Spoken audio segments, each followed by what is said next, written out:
of all, the most obvious thing about living in the rainforest is it's rainy. So we've had rain pretty much every day we've been here, which does make doing tracking a little bit difficult. So if you come to the rainforest, you've got to make sure you have some really good boots and some really good waterproof clothes.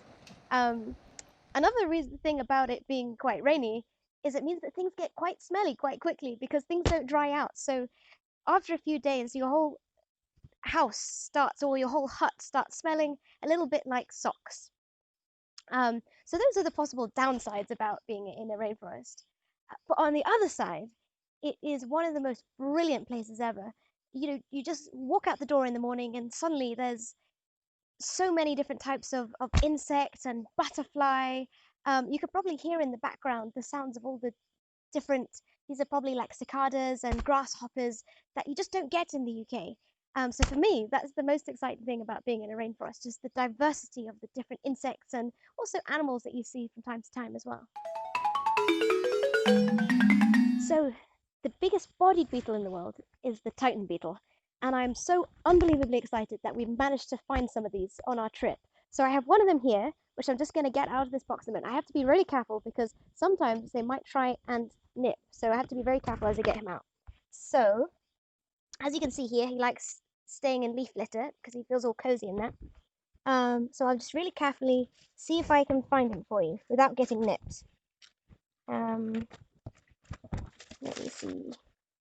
Ah, I found him. Okay.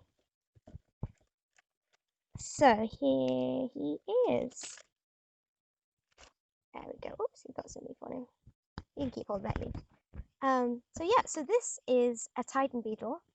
Now this might look like a huge beetle compared to the little creatures we get in the UK, but actually this is a tiny, tiny Titan beetle.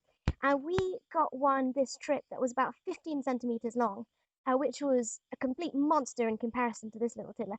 It was so big that it managed to break out of its box and escape into our kitchen and completely trash everything, which was pretty exciting. Okay, so one of the cool things about invertebrates is that they don't actually have a backbone.